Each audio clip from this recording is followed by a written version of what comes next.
Hello. This video is to demonstrate the process of uploading the site to the hub and uh, going through the reporting process.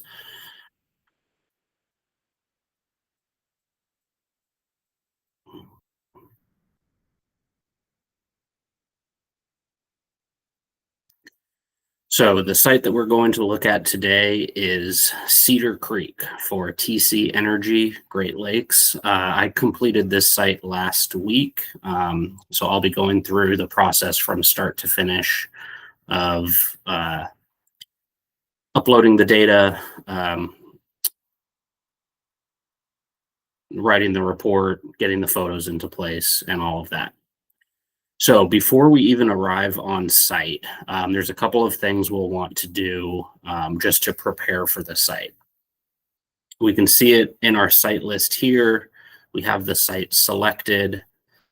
And on the map, we can see a KMZ file showing the approximate scope outlines and approximate requirements.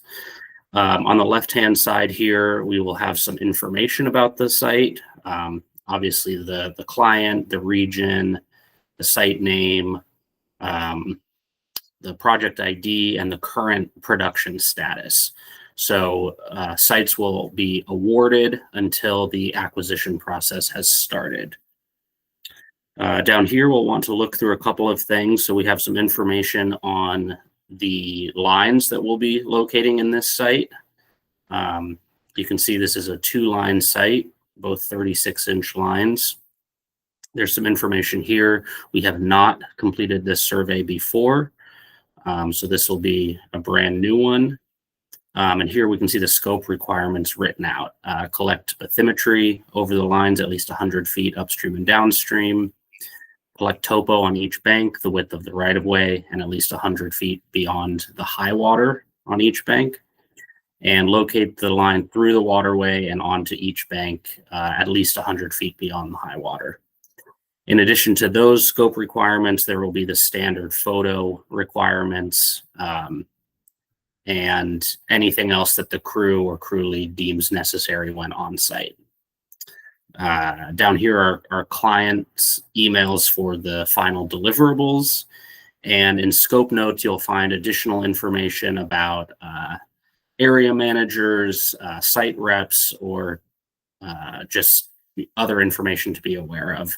If we had done a prior survey of this site, there would be information here about the status of our prior survey. Some site info files are available here, a shape file and a KMZ file. There's some information about the town that it's in, city, state, county, all that good stuff. Information here about river gauges and weather, rain forecast. So here's where you'll find most of pretty much all of the relevant information that you're going to need to begin the survey. Before we arrive on site, it's very important that we go into this quick links folder and download the site folder. That's going to download as a zip file. So we can go into our file explorer, go to downloads, Cedar Creek. We will want to cut and move this folder into data view 16 sites. I'm going to go ahead and paste that here. And from here, I'm going to extract, and I just want to extract it into this sites folder. So that's been extracted, and now you can see inside here, we have a folder with site info, KMZ and shape files. And then the two main folders that we're going to be working with today are this field data folder and the site photos folder. All of the other ones can pretty much be left alone. So for the purposes of this demonstration, I'm just going to rename this demo so that it's a little bit more clear. And I'm actually going to delete the zipped version that I got. So now it's just this unzipped demo folder that as of right now has no data inside of it. And this is all before we begin work on the survey. Now, going back to the hub, once we are on site and starting work on the survey, we want to move over to this acquisition tab and we can begin acquisition. From here, we're just going to enter some basic information about the survey. So this one was Ben O'Shell was the crew lead, and I had one field tech with me, Tyler McClellan. So we'll enter that information here. Down here, we also have some information on the client rep. So we'll enter Tony Russ and his contact information. He's the guy who wrote us our permit.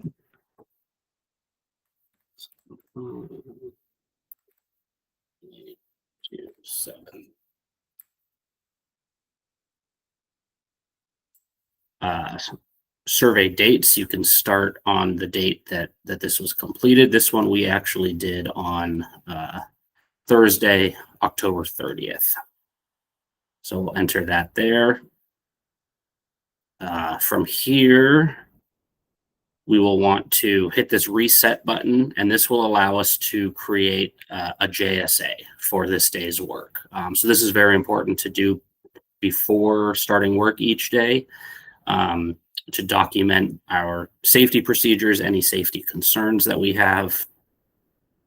So you'll go ahead and click on this date, and it'll pull up this form.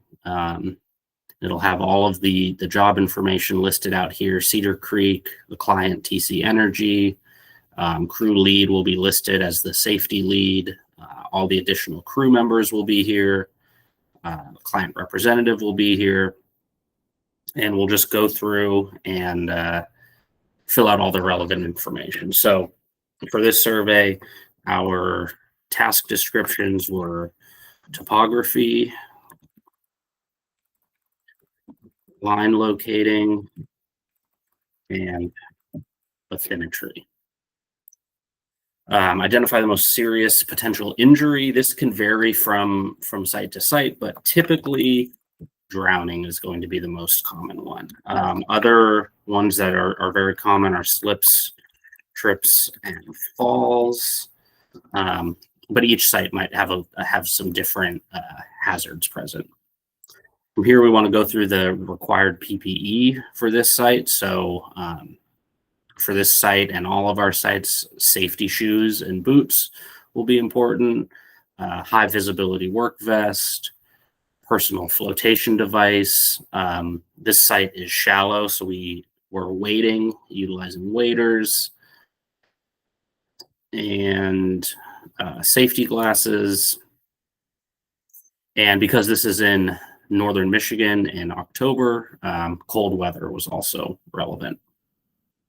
So once we have those sorted out, we're just going to work through each of these tabs up top. So we'll go over to task hazard.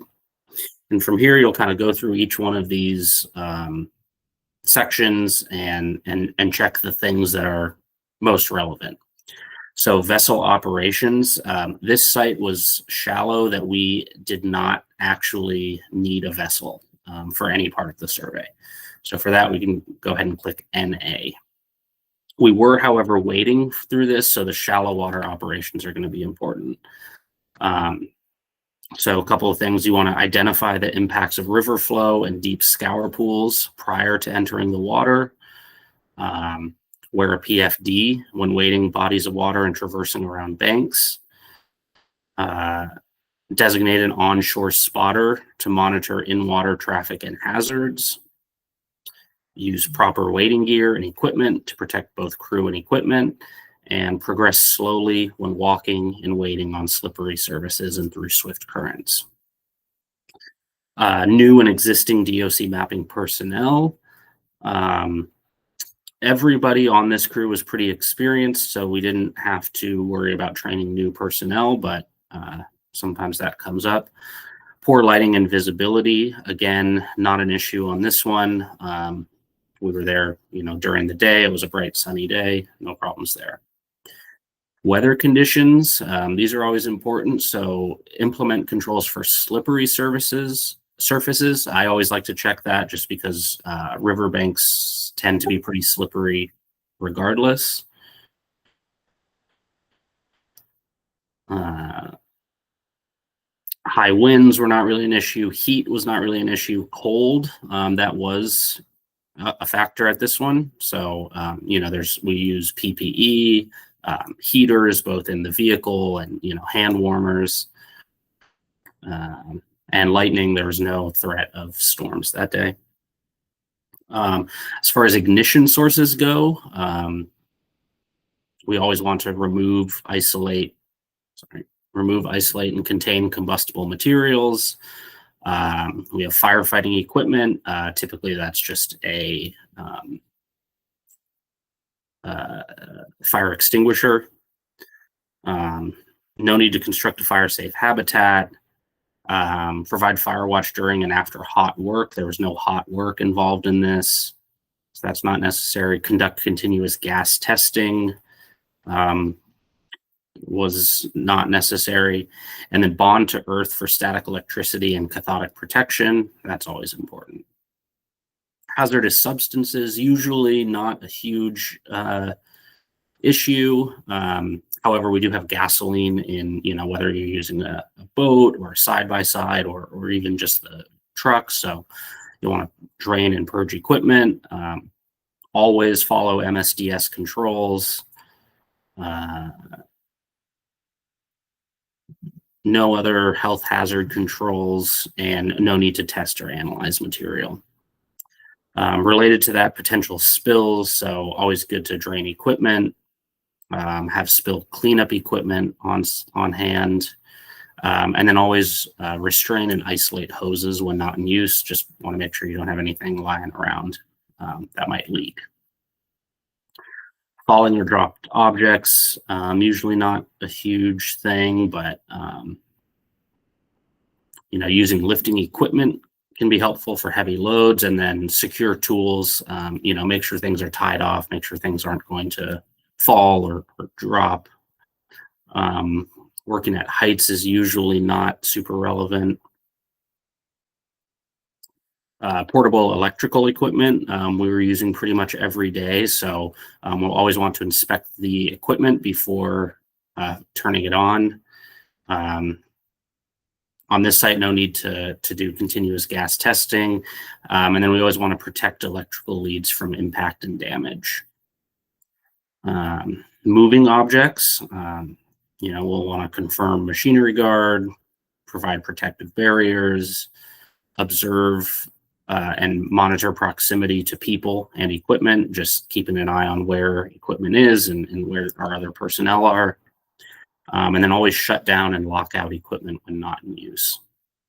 Manual handling and lifting. Always want to assess what you're lifting and handling. Always want to limit load size, manage posture, confirm stability of load and work platform, and when necessary, get assistance or mechanical aid to avoid pinch points. Equipment and tools. Always inspect your equipment and tools before using it. No using modified tools. Always use protective guards when available.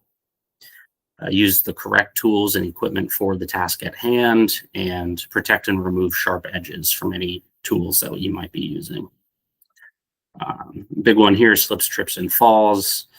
Obviously, just identify and shield uneven surfaces, secure and cover up cables, cords, tubings, anything that you might trip over or get caught up in, cleaning up any liquids that may spill, and barricading off any holes or openings or places where someone might have a higher risk of falling. High energy and high voltage, we want to restrict access to authorized personnel. discharge equipment to make electrically dead prior to touching anything, um, observing safe work distances from live cables, and typically we won't need to use a flash burn PPE suit or insulated gloves, tools, and mats. Waste cleanup and disposal, we'll always want to apply environmental management practices, always want to follow site waste management procedures, always clean up everything that we bring into a site, pack it in, pack it out mentality, and always optimize task to minimize waste production. It's just good practice. A couple more: mobile equipment. Again, assess and inspect equipment condition. Implement controls on users or access, just being sure that nobody who's not supposed to be using the equipment is not. Always monitor proximity to live equipment and cables, managing overhead hazards, and always adhering to road and site rules.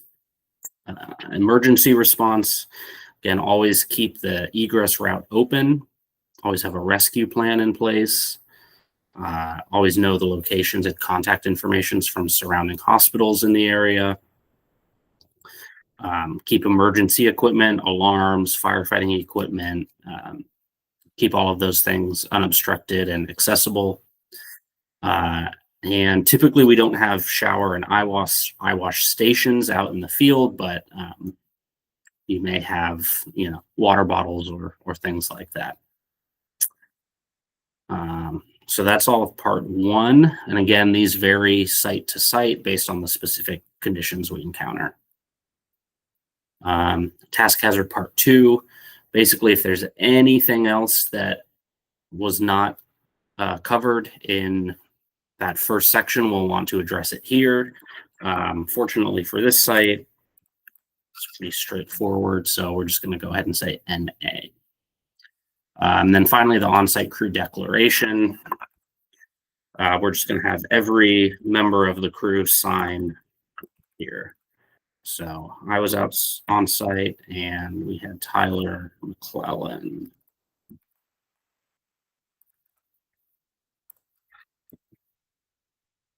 And then finally, we're just going to acknowledge that all of the information here is correct and accurate, and all of the crew members have been informed.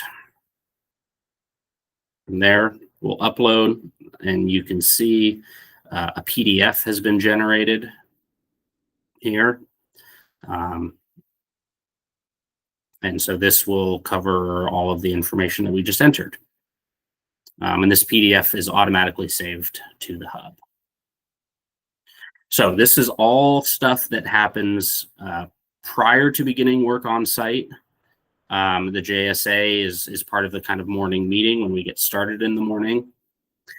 And the rest of this can remain blank until we are finished with the survey. So at this point, we would start work, go out into the field, conduct the survey, and then at the end of the day, once the survey is done, I've done a little bit of work off camera just to kind of prep for this demonstration, but all of the work will be, all of the data will be pulled off of the tablets and put onto a flash drive or some sort of external hard drive device. So I've got all the data on here. We'll plug it into our processing computer. And I've just got a folder here called Cedar Creek Demo. And so this folder just has all of the raw data from our survey from 2 separate tablets, in addition to all of the photos that we collected on site. So from this point, I'm just going to select all of this.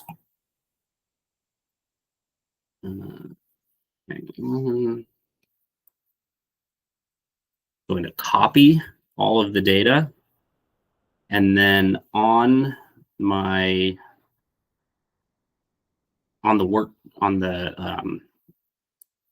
crew computer desktop, there will be a folder for data view 16 sites. We have our Cedar Creek demo folder in here.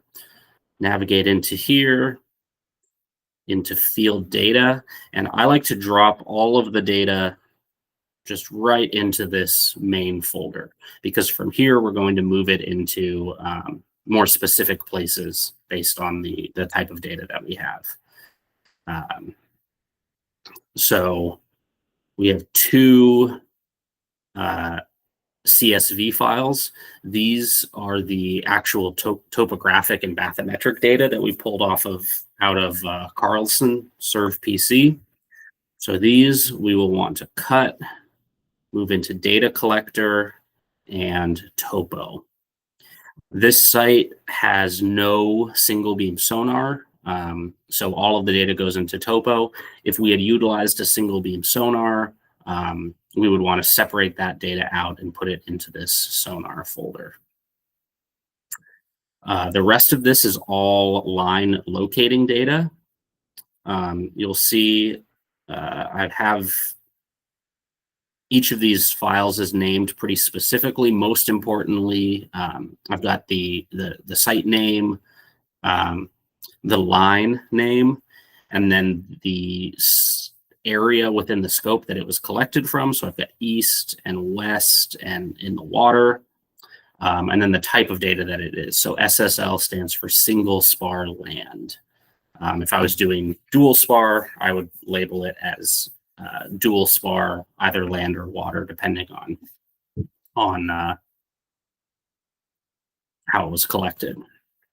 So for here, I'm just going to take each one of the line 100 files, cut those out, go into lines, go into line 100.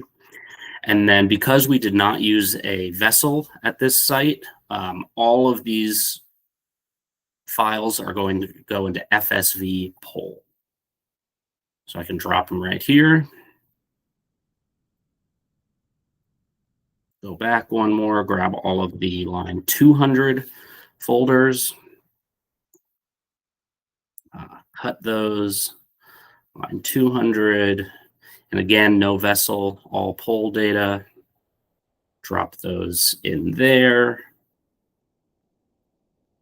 And then finally, I've got this site folder, site photos folder.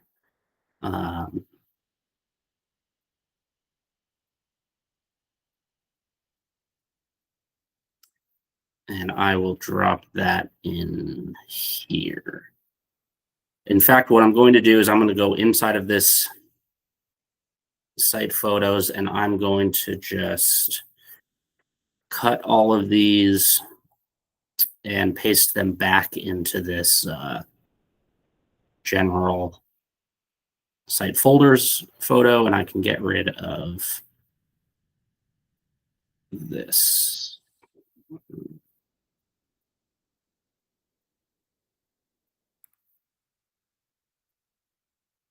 So from here, I should be able to organize each of these individual photos into their correct folder within the greater site folders or site photos folder. So these three are all transmitter hookup photos. I can drop them in there. These are control point photos. Drop those in there. This next group is all shoreline photos.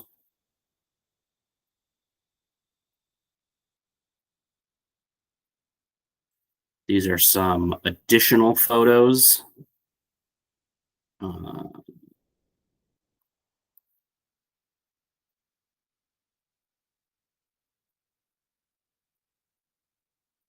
And then we have our last two control point photos. If there were any exposures of the pipe, we would get photos of those and drop them into this exposures folder. The JSA, this is not necessarily a required step, but you can take that JSA that you just created and drop it right in there. Now, from here, there's one more step that we need to do before we're ready to look at the data, and that is going to be to extract and convert these locate files that are text documents.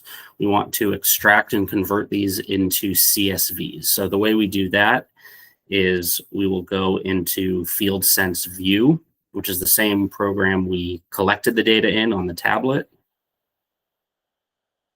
And pop up like this. You should recognize this from the tablet, and we'll go to this export button. We just want to navigate to this folder that we're working out of. So mine's on my desktop, Data View 16 sites, Cedar Creek demo, field data, lines, mainline 100, FSV poll. We'll just double click on each one of these folders and go through the process. Just do one at a time.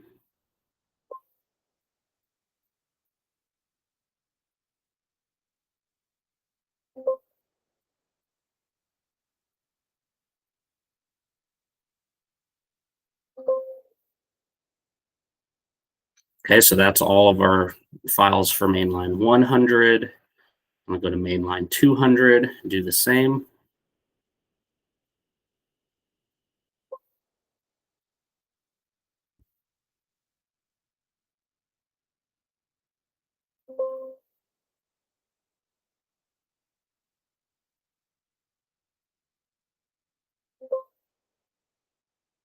So once all of our locate files have been exported, we can exit out of Field Sense View. And if we're back in our site folder, now we can see that we have text documents and a matching CSV folder for each one of the files.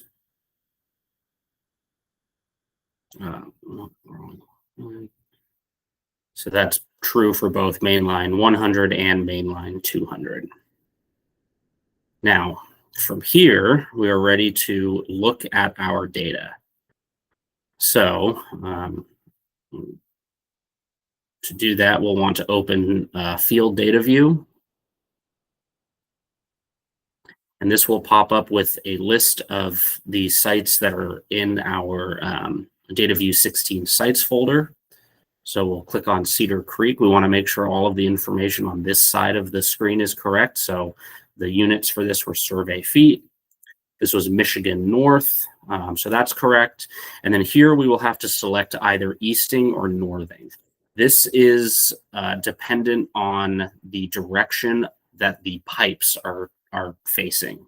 So if we look back at our site, we can look here. This one's a little bit on the diagonal, but these are mostly in a east to west orientation. So back in Data View, we'll want to hit easting. Make sure that Geoid 18 is selected. And once all the settings are set, we will be able to start new session.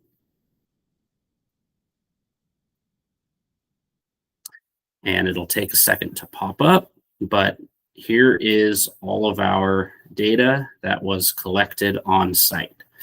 So it's organized over here by the different data types. And we have a top-down view, a plan, and a profile view. So a couple things that we'll want to look out for. I mean, the main thing is, first thing you want to check is just that all of your data is there and exists. So you kind of just go through one by one, and we've got a full set of data for mainline 100, full set of data for mainline 200, and all of our topography and locate data in here. Next, you kind of want to look at, with everything open, you'll want to make sure and make sure that there's no significant data gaps. You want to make sure that you have topo on both sides of your locate points, fully covering the pipes. You'll want to make sure that you have bathymetry over each one of your pipes. So here we got some high density bathymetry directly over top of our pipes, and then a little bit less dense, kind of as we move away from the pipes. I always like to use, if you press L, it'll pull up the lasso tool. That'll allow you to measure. So I always like to measure based on scope requirements. So from the line, you can click and it'll show you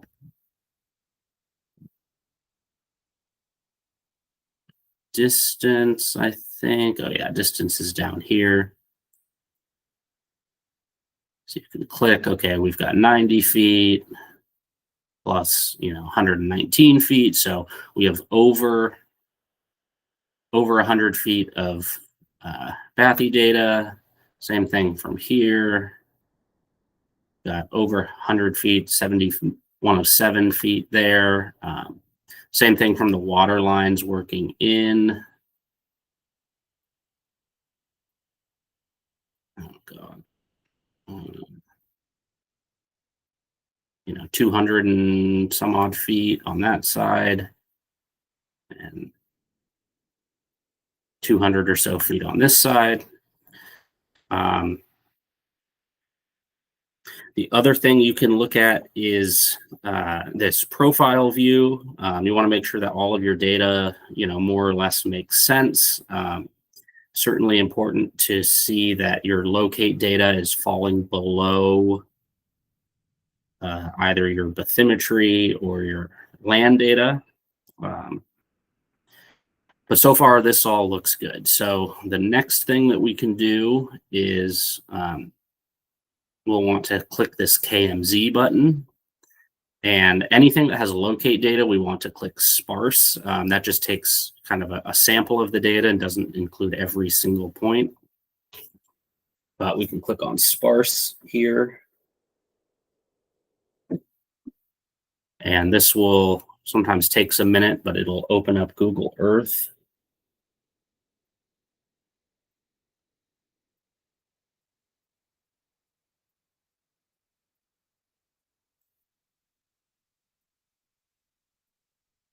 So this will show all of our data in Google Earth.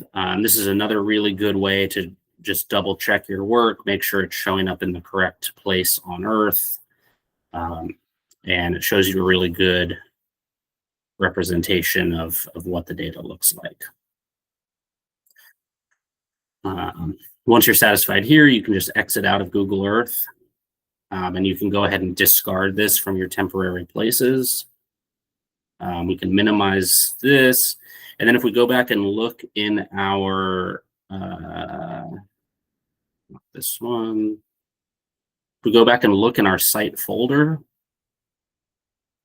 when we hit the KMZ button, it generated this KMZ within our site folder. So that's now saved in here. So once we've checked all that, make sure we have all the data that we need and our coverage is good, and we're satisfied, we're able to go back in and fill out the rest of this acquisition section. So from here, you'll just kind of fill out the boxes. So as I mentioned, this one, no vessel.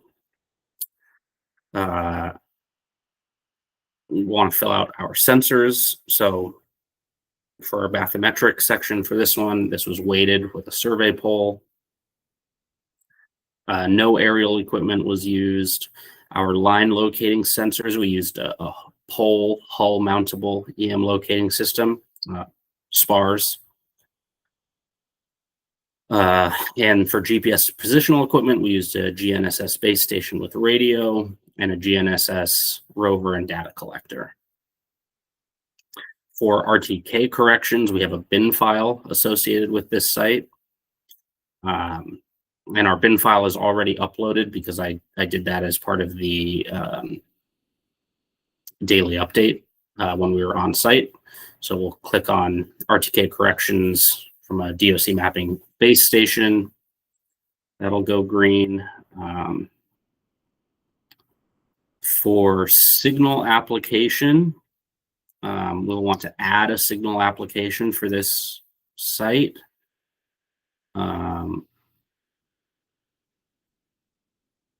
our signal application was actually over here. Um, so one of the cool features on the hub is if you just click on the map, it will copy the coordinates for you. So you can just copy and paste those coordinates right there. Um, Frequency for this was 98 hertz. 4 amps was the strength.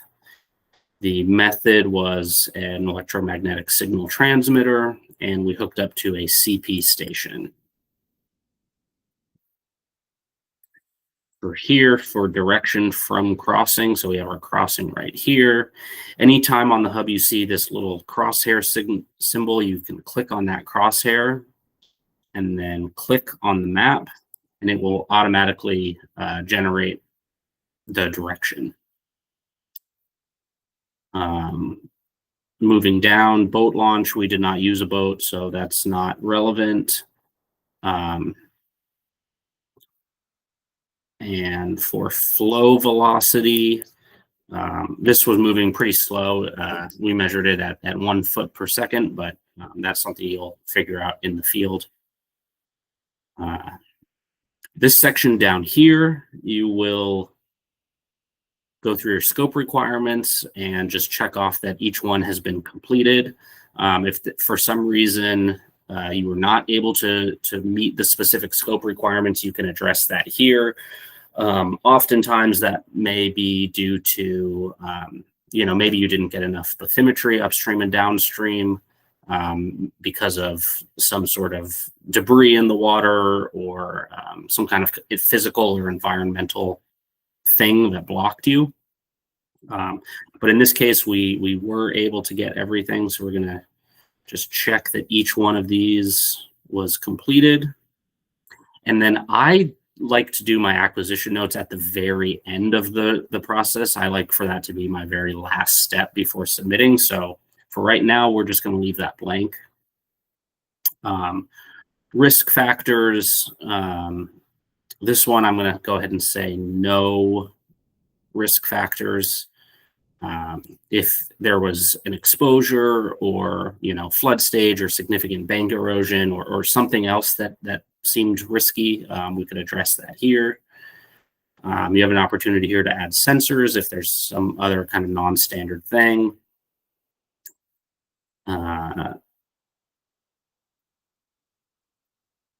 From here, we can upload that KMZ that we just generated. So again, we'll go back into our site folder. This is the KMZ that was just generated. We can drop that in here. And that will load it up into the map. It's supposed to be colorized in the same way that you see it on your tablet. Sometimes this thing glitches out and doesn't want to colorize them. And again, sometimes it glitches and doesn't really acknowledge that you've uploaded it. We can just refresh. And go back to our site.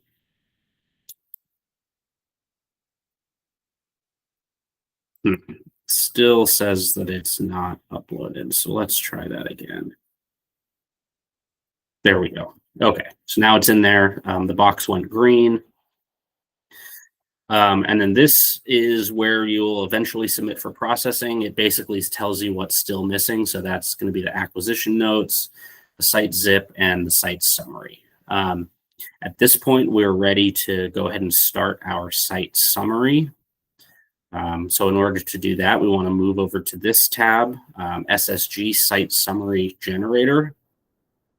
And from here, we will basically just fill out each of these boxes as they come. So first box is just a basic description of kind of the lines and the orientation of the lines. So we'll go back into data view and just make sure that we have the orientation correct. Okay, so we know that line 100 is kind of to the north east. 200 is to the southeast. So back in here, we can say Main line 100 is to the northeastern side of the right of way, and line 200 is to the south. Don't have to be too specific. I mean, sometimes when there's lots of pipes in a right of way, this can get a little more confusing, but usually pretty simple. So once you're satisfied with each of these boxes, you're just going to hit completed. Flow, this has already been set in the previous. And then here is where we want to discuss the kind of specific shoreline. So this is going to be basically between what you just kind of physically saw on site, any notes that you took. You can compare to the photos that you collected on site. I like to go back into our data view and just kind of look at the data and get an idea of kind of roughly how flat the bank is, how much it rises. So for here, we can see these are our water line points, and then these lighter orange points are our high water. So I will often measure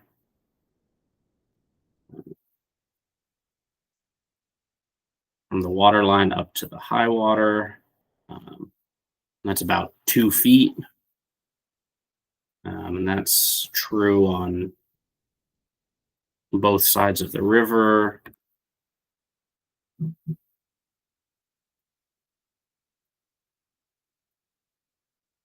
So the eastern shoreline, I'm going to say consists of a low flat bank, rises 2 feet water line. Vegetation on this bank consisted of grass and small shrubs and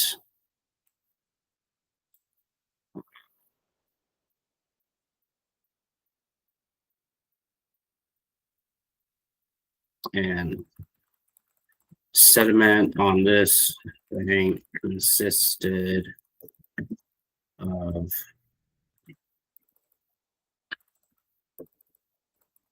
fine mud.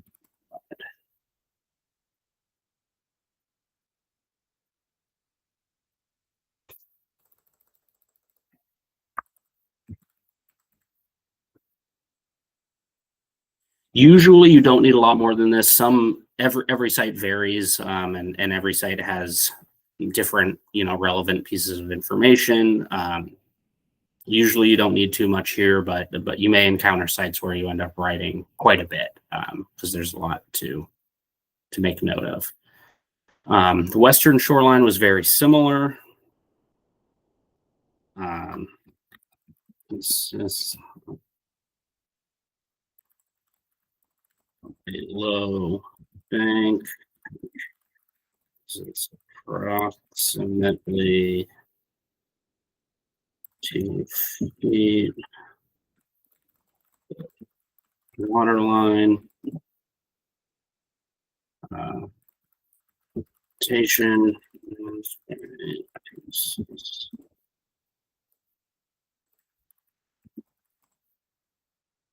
grass, shrubs, and sediment consists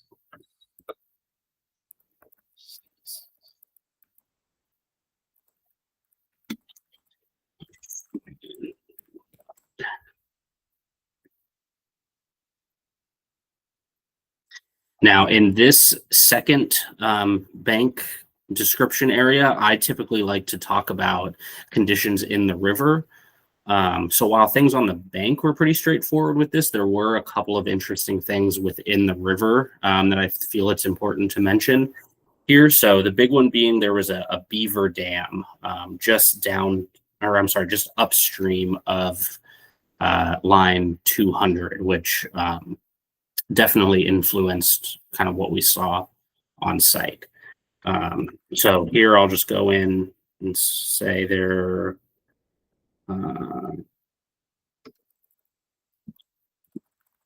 Time the survey, there was a beaver dam. I'm sorry, not updated. Upstream. The line 200 crossing.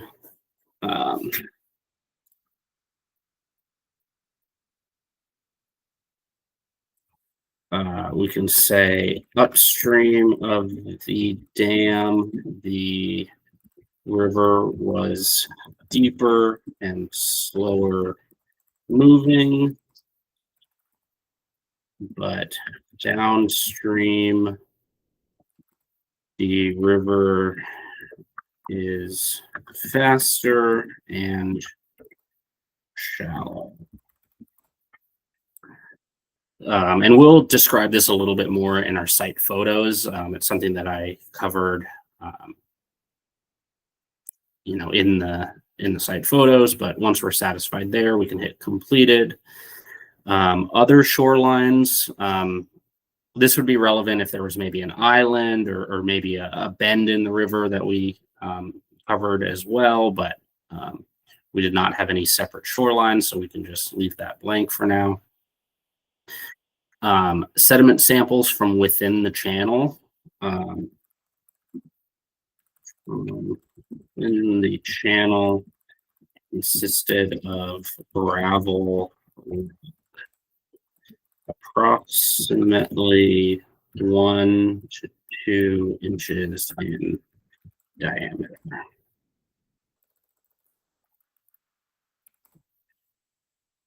Done there. Line exposures we could leave blank. That's completed. Data gaps, fortunately, we did not have any significant data gaps on this site, so we can move on from that. Signal application part 1, we'll want to just describe where specifically the signal transmitter was hooked up. So from here, it was hooked up at this road crossing up here. So we can say the CP test stations were located on the, northeast side of United Spanish War Veterans Memorial Highway. Approximately, and I'm going to go ahead and go in here, measure just from our crossing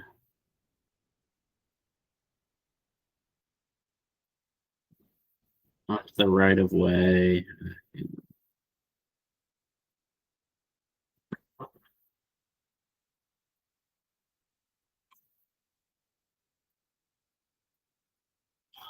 How do I get rid of this? Okay, Jesus. Look up here. Okay, where's my distance listed? Right here. 4378 feet. Let me just see what that is in miles.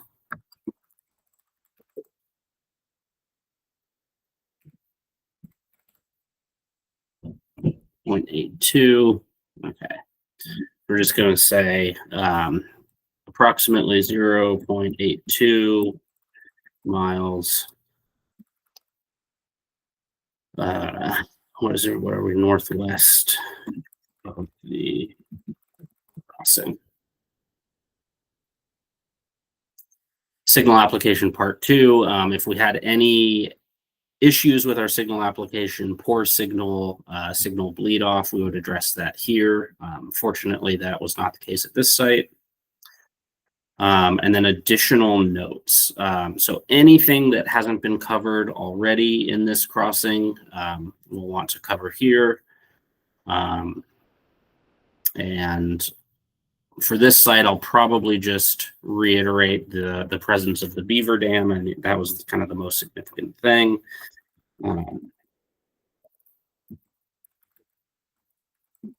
Located upstream of the line 200 crossing,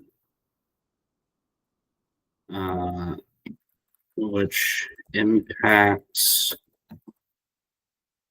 river flow. Okay, delete that. So we can scroll back up to the top of the page and click on this Photos tab. We're going to go through here and enter all of our photos in. So we can click on each one of these boxes and go to Set Photos. Second.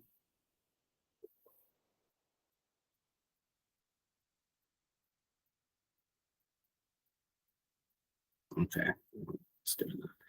So we'll just want to navigate to our site folder. Data view 16 sites, Cedar Creek demo, site photos, and transmitter hookups. This is our transmitter overview. Here, it's going to ask for the specific hookups for each one of the lines. So this is line 100, line 200. Next is going to be our shoreline photos. So you'll always want to check and make sure that you're on the right shoreline. So eastern shoreline is going to be over here. And let's see if I can figure out which one that is.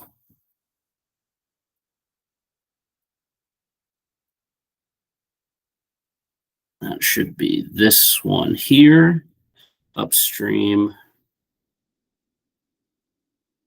downstream, cross,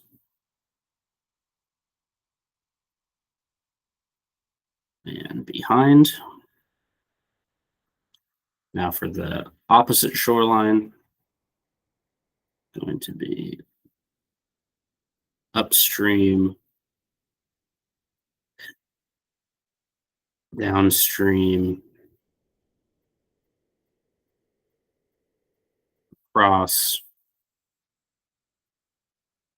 behind. Here we'll utilize our sediment photos. So those are in the additional photos folder. I want to go in here and rotate these so that they are all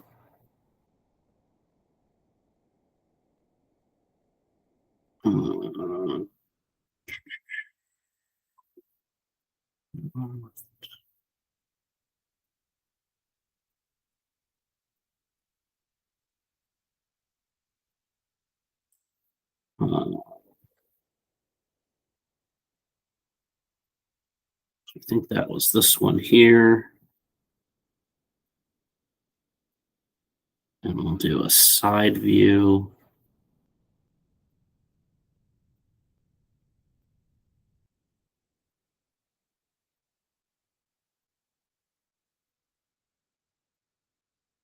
This one is upside down.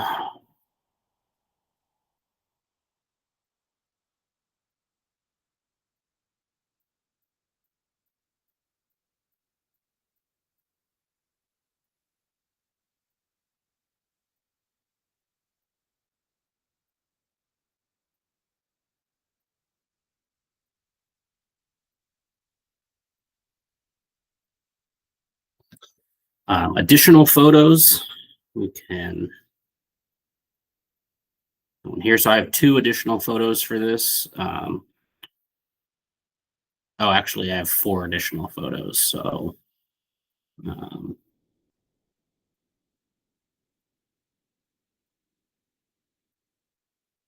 and then, so this is just an example of some of the remediation rocks that were found on site. Um,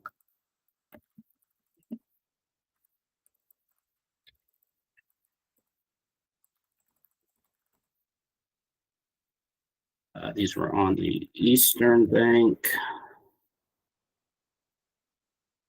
I will add the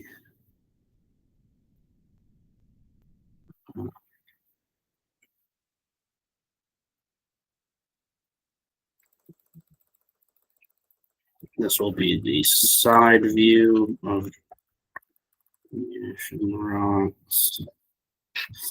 And I actually forgot about these remediation rocks, so we will go back to the blurbs, and we'll on this eastern shoreline, we will say there were remediation rocks present on this bank, approximately 12 inches in diameter.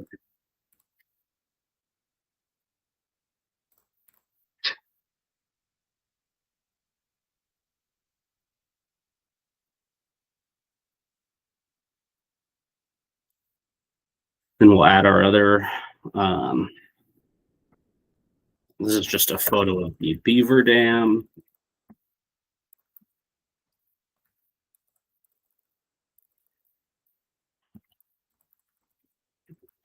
Beaver dam facing upstream.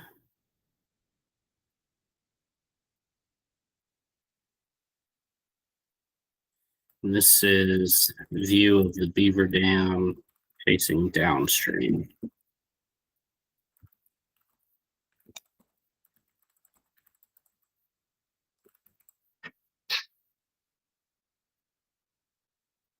From there, I have no other additional photos, so we can just leave these blank. And then finally, we'll have our control point photos. So again, we'll go back into our site photos, control points. This is our Opus overview. This is our Opus close-up.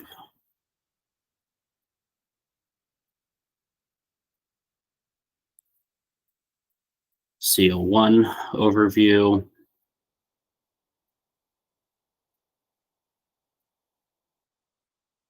CO1 close-up.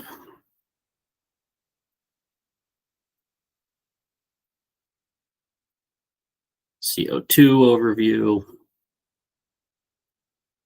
And CO2 close-up.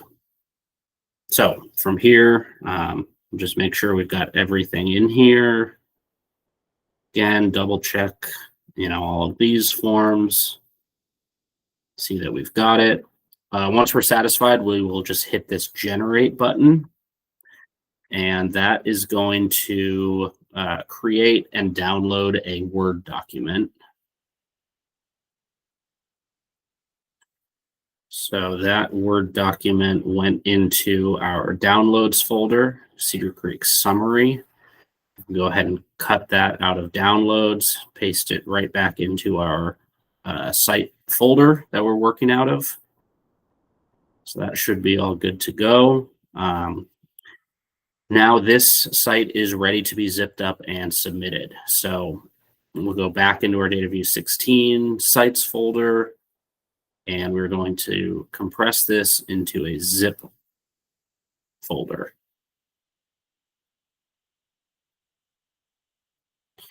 Once that gets zipped up, I always like to add the tag final to the end of it, just to let myself know that that's the one that's ready to be uploaded and is fully complete. From here, we can go back into this acquisition tab. Everything we've done should be still set. should just have two things to fill in, that site zip and the acquisition notes.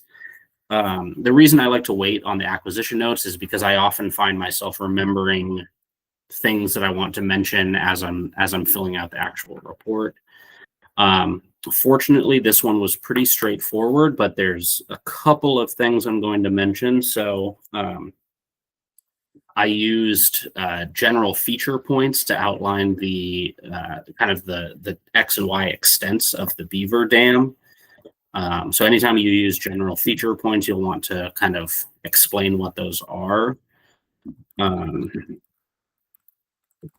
Represent the X and Y extents of the beaver dam. So this site notes, the acquisition notes, this is really your opportunity to kind of talk to the data team and just preempt any questions that they may have. So if there's data gaps anywhere, or if you weren't able to get certain aspects of the scope for some reason, if there's weird things that happened, if you weren't able to get a good signal on the pipe, you can talk through the different things that were attempted and tried. Um, so it's really a good idea to have detailed, diligent acquisition notes. And that can help avoid questions kind of further down the line, in a week when the data team's looking at it and saying, hey, this doesn't make sense. They can go back to your acquisition notes. And if it's something you've already addressed, then that allows them to just kind of move forward with it. Like I said, fortunately, this one was pretty straightforward. Nothing too crazy. There was one error that we made in acquisition, so I'm going to use this opportunity to address that error. And that is that we had the incorrect rod height set for one of our on one of our rovers. So I'm just going to put a little tag here to let them know. Keep an eye on this, and I'm going to explain that. Let me go back and look at the name of my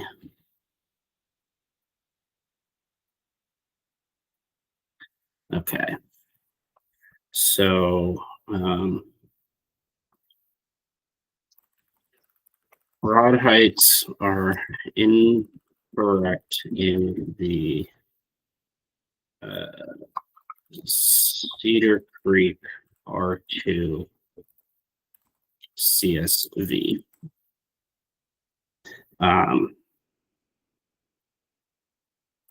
Topo and bathy points should be set to 6.42, not 6.67. And I'm just going to say all CO points for both tablets should be set at 6.67. Okay, from there, we've got everything. The last step is just to take this finalized folder, drop it in here. It usually takes a couple of seconds to get this uploaded. Hopefully not too long.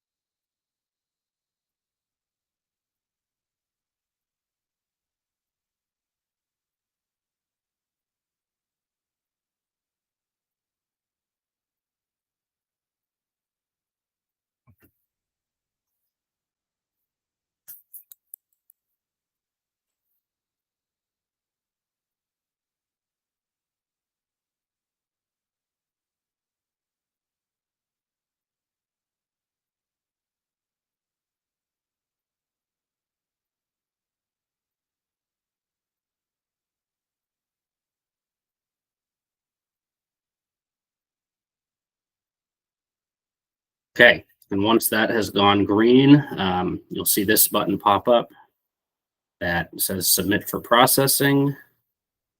Click that, and you'll get another notification. Submitted for processing, email sent, and that site is good to go. So this has been the process from start to finish of